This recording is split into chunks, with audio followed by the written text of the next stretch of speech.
Amang Diyos na pinakamakapangyarihan sa lahat, na sa isang salita, nilalang ang mundo at patuloy na nangungusap sa sangkatauhan.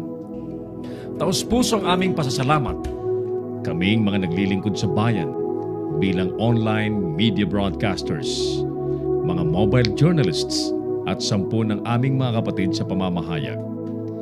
Pinupuri ka namin sa ipinagkaloob na malikhaing talino, kaalamang teknikal at kakayahang panaigin po ang katotohanan. Magtaglay po sana kami ng karunungan, matibay na integridad, malawak na pananaw at makatarungang mga desisyon sa aming mga tungkulin. Naway magsilbi po kaming tinig ng mga mahihina at hamon sa mga makapangyarihan, tagapaghatid ng kaalaman at kaliwanagan sa mga nagugulumihanan. Tulungan niyo po kami na magampanan ang aming mga propesyon sa pinakamataas na antas, lalo't higit sa panahon ng kasalatan, kakulangan ng oras at matinding kompetisyon. Patatagin niyo po kami laban sa mga tukso na sumang-ayon sa kung ano ang nakararami, maghaka-haka, makisama sa mali at ang magmadali. Tulungan niyo po kami, ang mga manonood, mga mambabasa at mga taga-suporta na magampanan ng aming mga papel ng may talino at pangunawa ng ang katotohanan at kagandahan po ang manaig sa online media. Iniaalay po namin ang panalangin ito sa ngalan ni Jesus na tagapaghatid ng magandang balita, naghayag ng kanyang katotohanan at nag-alay ng kanyang sarili sa sanlibutan. Amen.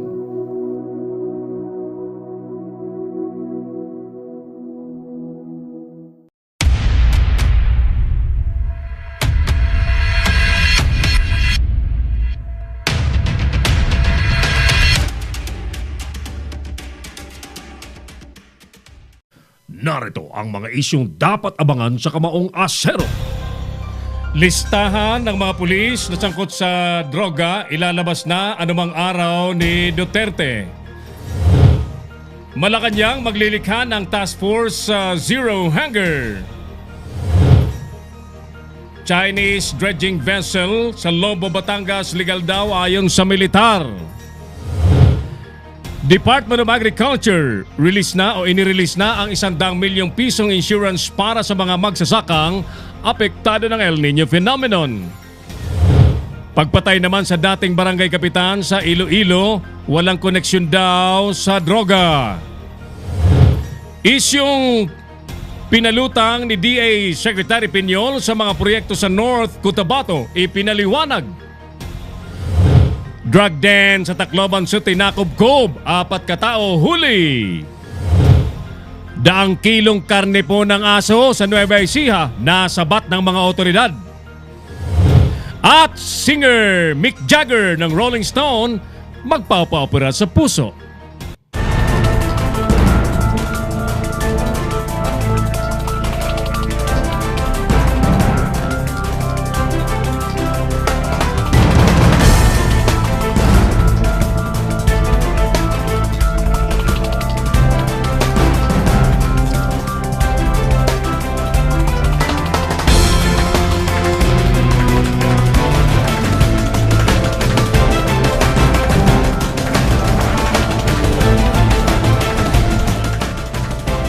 Live from the studios of Leader News Philippines, Herald Kami of Kamaong Asero starts now!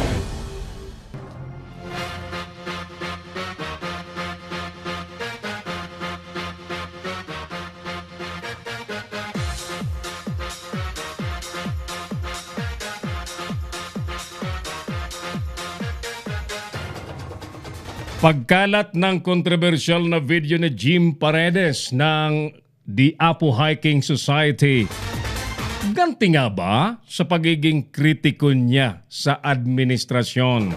Repeat mga suki, pagkalat po ng kontrobersyal na video ni Jim Paredes ng Apo Hiking Society, ganti nga ba sa pagiging kritiko niya sa administrasyon? Yan ang tanong. Magandang hapon po mga suki at muli sumasa inyo na po si Errol Dacame sa ating pangdaigdigang broadcast ng Palatuntunang Kamaong Asero. Yes, pandaigdigan sapagkat sa pamamagitan po ng ating digital platform ng Leader News Philippines, ang programang Kamaong Asero po ay napapanood worldwide. At tayo po ay telecasted nationwide sa pamamagitan po naman ng pasilidades ng Pinoy Extreme Channel. Ang Pinoy Extreme Channel po mga suki ay nasa Signal Cable Channel 106, Sky Cable Channel 217, Destiny Cable Channel 59, Cable Link Channel 59 and Destiny Cable Channel 84. At sa hindi lang 500, 1,000 iba't ibang mga cable companies nationwide. Kasama po natin ang buong puwersa ng Leader News Philippines at ng Pinoy Extreme Channel mga suki. Ang programa natin sa hapon pong ito ng Wednesday ay pinalilipad na ni Clarence Andaya together with the Earl Nico Dacame.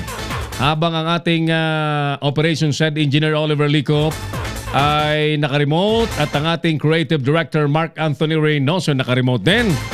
Pati na rin ang ating Creative Producer Carlo Reyes naka-remote din. Nag-i-enjoy sila sa remote control. Ang ating mga tagapag-ulat ay ready nang magbata po ng kanilang mga individual reports. Ulitin natin ang ating survey question sa hapon pong ito. Pagkalat po ng controversial na video, can we say sex video? Sex video ba yun? Or exhibition video? Pwede daw. Exhibition video ni Jim Paredes. Ganti nga ba sa pagiging kritiko niya sa administrasyon? Mahalaga po ang inyo pong opinion sa amin.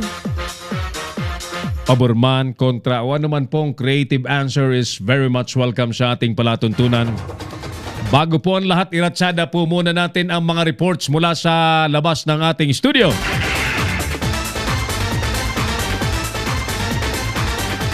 Disaster Fund magagamit na raw po sa mga tinamaan ng El Nino phenomenon. Report, alamin na natin at ihatid sa atin ni partner Jojo Sikat. Yes, paring Jo, magandang hapon. Pasok ka. Iginit itong si Senate Committee on Agriculture Chair Senadora Cynthia Villara na may nakalaan na pondo na disaster fund para sa mga lokal na pamahalaan sa mga pananim na tinamaan ng El Nino ngayong panahon ng tag-inita. Ito ang naging reaksyon ni Villar matapos na lumabas ang report ng Department of Agriculture na 4.3 billion peso na ang nalulugi sa agrikultura dahil sa epekto nga na El Nino, samantalang sa report naman ng NDRRMC ay umaabot lamang sa 2.6 billion pesos. Napuna din ni Villar na tila hindi nagtutugma ang reporta ng NDRRMC at ng Department of Agriculture na dapat aniya ay magkaroon ng proper coordination ang dalawang ahensya. Ayon kay Villar, solution. Alam mo, yung sabi ng disaster control, 1+ billion lang. Ang sabi ni Piñol, 4 billion. Magkaiba pa yung figure nila eh. Pero alam mo, lahat ng local government sa Pilipinas, meron silang disaster fund na pag nag-declare sila ng calamity, ay magagamit nila para tulungan ang ating mga kababayan. Yun ang inaasahan natin tutulong sa ating mga kababayan. Sa parte naman itong si Ilocos Norte Governor Amy Marcos, aminado ito na matindi talaga yung epekto na El Nino ngayong panahon ng tag-inita, lalo na sa kanila sa Ilocos Region na. Aniya, agad na nagpatawag ito ng Provincial Water Summit sa kanilang lugar upang masolusyonan yung nararanasang El Nino tulad ng pagsasaayos ng mga dam, small water impounding at tinuturuan itong mga magsasaka na hindi naman kailangan na malinis sa tubig yung ipandilig sa kanilang mga pananim. Ayon dito kay Amy, Dito, ang kakulangan ng tubig dahil din nag-triple na yung populasyon, kulang na kulang pa rin ang mga dam. Ang totoo, yung mga dam natin, yung anggat na inaasahan, magat, yung pantabangan, panahon pa ng tatay ko, 50, 60 anyos na, hindi pa nadadagdagan. Lumiliit pa nga yung irrigated areas na.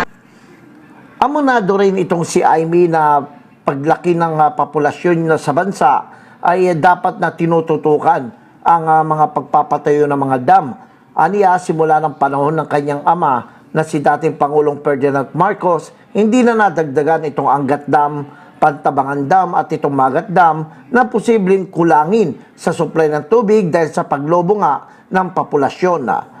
Dumalo itong sina Villar at Marcos sa kick-off rally ng local Nacionalista Party candidates ng San Pablo City, lalawigan ng Laguna. Mula rito sa San Pablo, Laguna, ito si Jojo Sikat Tagulat para sa Leader News Philippines. Si Errol Dacame, ang Kamaong Asero.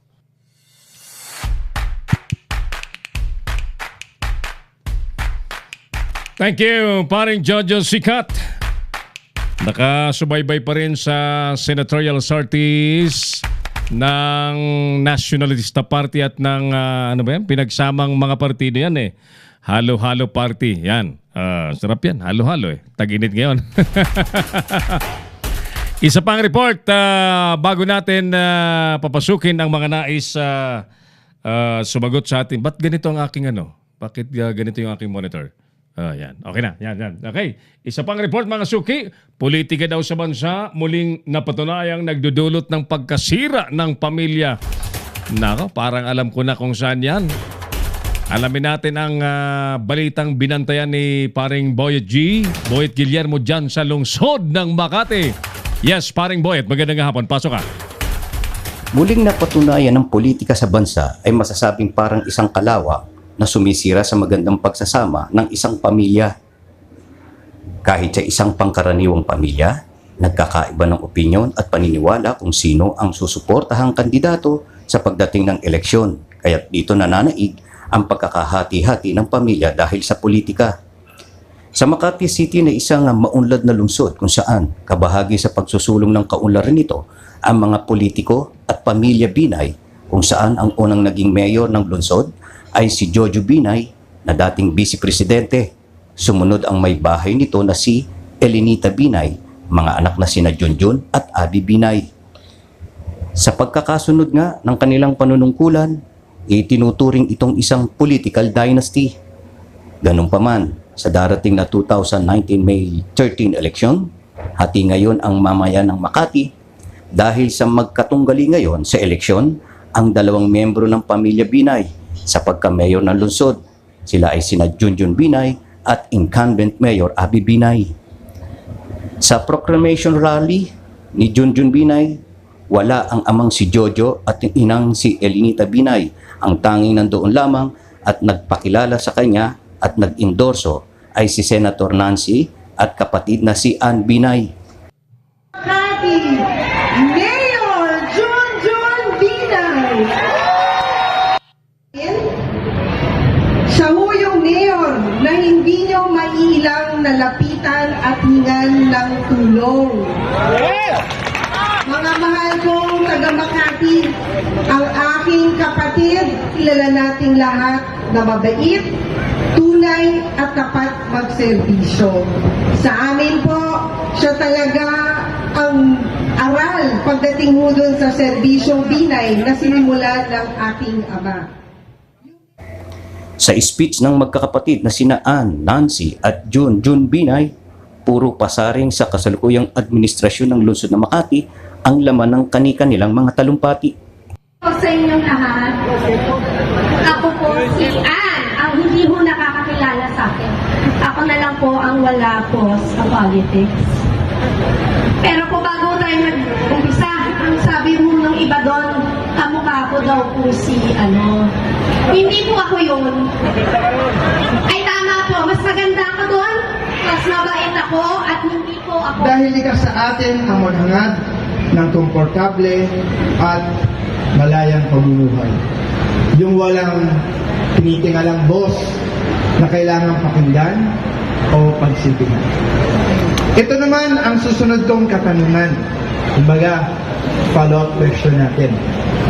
Ano naman ang mas pipiliin mo? Ang mamuno o tahimik na sumunod sa kung sino na lang ang nakaupo? Kahit nakikita mong hindi naman siya tumutugon sa pangangailangan ng nakarap.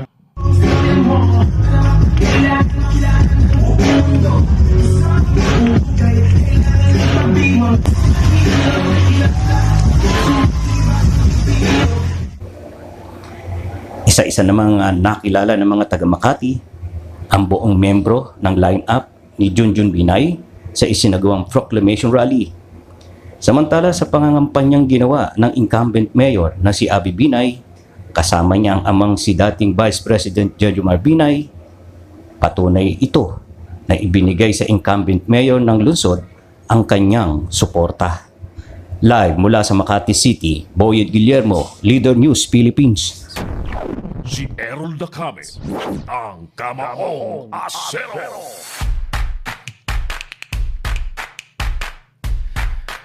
Thank you, paring Boyet G. Anong masasabi mo, Errol Dacame, sa sitwasyon dyan sa Makati? Alam niyo, kung tayo po ay walang nalalaman sa politika, maniniwala tayo sa drama nila. Nga lang nagkataon na si Errol Dacame po ay political analyst and campaign strategist. Yang ginagawa ng mga Binay sa Makati po ay isa lamang na estratehiya so that ang kanilang kalaban sa politika ay wala pong puwang. Hindi po makapasok.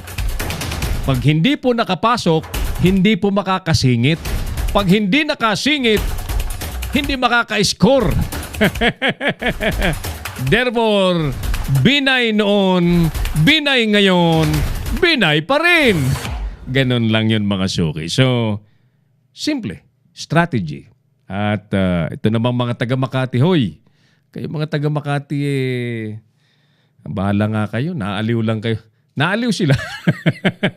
Meron bang mag-asawang, okay, yung babae, naroon sa isang anak, yung tatay nandun sa kabilang anak, nasa politika. Ganon. So, anong dating po siya? Siguro iba naaliw. But basically, mga kaibigan, as a strategist, that's a plain political strategy ng mga Binay.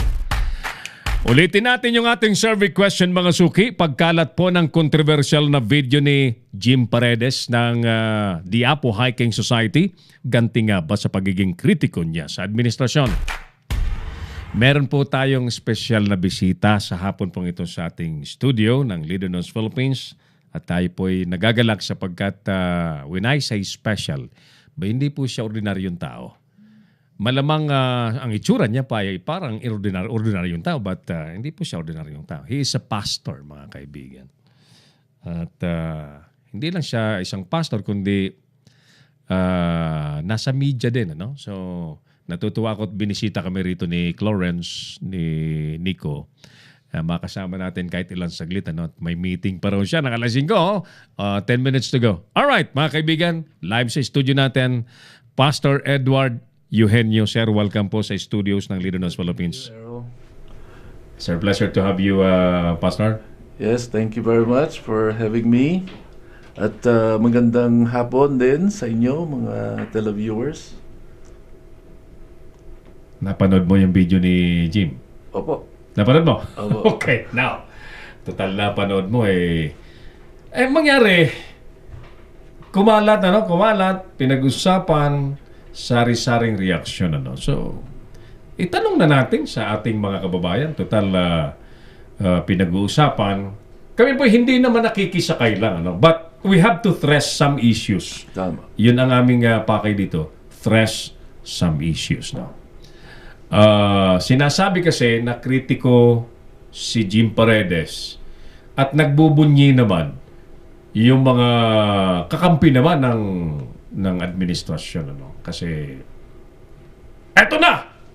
Parang nakaganti na ang dating. So anyway, this afternoon, mga kaibigan, ang discussion po natin, we're gonna do this as again, intellectual discussion. So nandito po si Pastor sa ating studio. Pastor, nung makita po ninyo yung video, ano po yung inyong immediate reaction?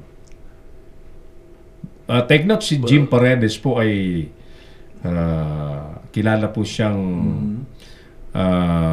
artist. No doubt. Manganganta, and very popular at that. Although hindi naman kasama sa Apo Hiking Society. Anong mga kantang ng Apo Hiking Society ang alam mo? Pumapatak naman isa sa mga pinakasikat dyan. Kahit maputi na ang Oo nga, kahit maputi na yung buhok niya. Okay. Well, lately, medyo nasa media siya. Yes. And ang tanong whether ito ba'y Ganti. Oo. o ganti Oo. mula sa administrasyon o hindi, Oo. kailangan nating usisain yan.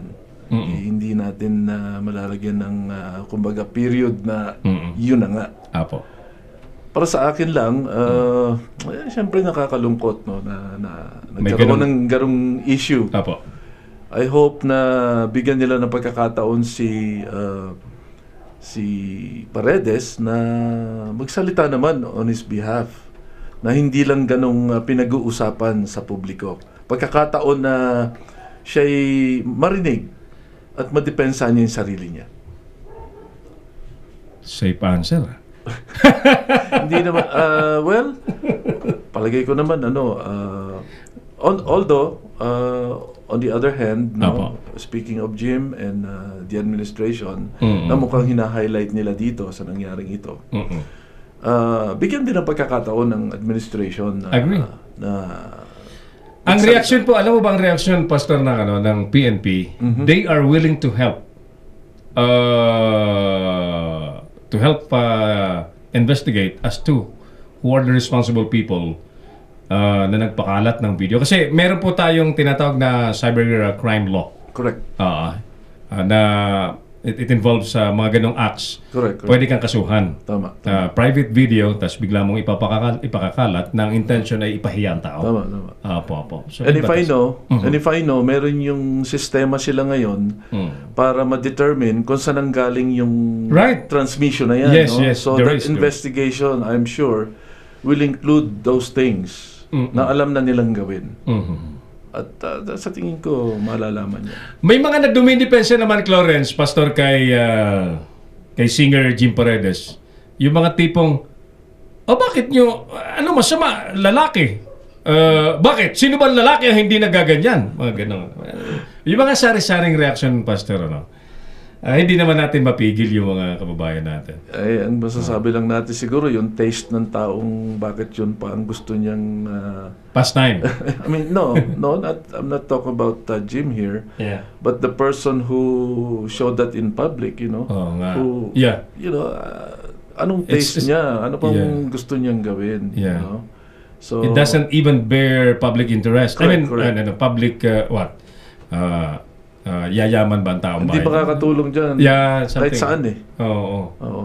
So, for me, I believe that I think that should be put to rest. Ng pag-usapan kung ano. Kaya lang, para nga madepensa ng mga taong naha-highlight dito. Siya Alam mo, Pastor, he already admitted kasi at the start, he's denying it. Hindi daw siya yon. Okay. Pero maybe because of pressure, inamin niya na rin na siya yon. Okay. But according to the video that I've seen, parang yung video yon was long time ago. From my standpoint, I have not heard his admission. However, I'll believe you, Errol. Yeah, inamin niya na po, no? You heard it. I haven't heard that. It has been reported in all the mainstream media, major dailies, na inamin niya. At parang nagsisisi rin siya. Nagsisisi rin. So, anong lesson? I think there's a lesson in that. One thing, let's be careful what we video about ourselves. Oo. Because marami na, Pastor, nang nangyaring similar, di ba? Things like that don't help at all. Yeah. Yeah, we know yung mga artista pa before have been put to bad light. Yes. Na scandal sila because of videos like that. Oo. And by the way, Pastor, sino ba yung mga kapanahonan mo? Sino yung mga artistang sikat na sikat? Ayoko na lang siguro mag-expose kasi it's putting them into bad light. No. Yung mga popular actors and actresses. Scandal? No. During yung mga during the heydays, sino mga sikat na artista noon? FJ ba? FJ ba yung... Yung nagbibinata na ako. Nagbibinata ka? Siguro sila Nora Honor. Honor talaga. So, Si Guy Vilma. and Pip. Ayan, Guy and Pip. Si Christopher De Leon. Sino ba yung kapartner ni Vilma? Diba? Si Edgar Mortiz. Edgar Mortiz. Yan, yung mga panahon noon eh. Director na si Edgar Mortiz na Ngayon, Ngayon, di ba? Yes, Hindi na yes, siya pang-artista, director na. Oo. Maganda yung mga karanasan noon. Iba na ngayon eh. Ibang-iba na po. Alright. Kaibigan. Yan po ang sagot yan na yung sagot ng pastor? Yun kasi what else can we say, no? Bigyan na lang natin sila ng let them speak for themselves. Kung sino yung mga nahila dyan, dalawa. Yeah. Yung administration at saka si Jim Paredes. So bigyan natin sila ng venue for that. Para masabi nila kung ano yung sides nila. I think that will be more productive. Jim Paredes kasi naging very vocal against the policies of the administration. So, tuloy, may mga nag-iisip pastor na, nako, may gumawa talaga ng paraan para ipahiya din si, parang something like that. Kaya sabi ko, sige, itanong na natin sa bayan, ano bang feel? Ano bang dating sa taong bayan ng ganito? So, well, we thank you, Pastor, sa ganyang pananaw mo, no? Talagang very, very intellectual and matured opinion. Kaya gusto ko itong nakakausap paminsan-minsan. Alam nyo, sa totoo lang, kami ni Pastor pag nagkita, kulang po ang 2 oras ang palitan namin ng ideya at opinion. Yan. Sabi ko sa kanya, Pastor, maluwag-luwag pa naman ang airtime namin dito. Why don't you do a show? O nga, Pastor, bakit ba hindi? Pag-aralan natin. We are, what we're doing na conceptualize na and we're getting ready to record, no? To produce. Itong mga... May plano kayo para doon sa kabila, no? Ang title, Magandang Balita, The Ministry. Magandang Balita, The Ministry. Yes.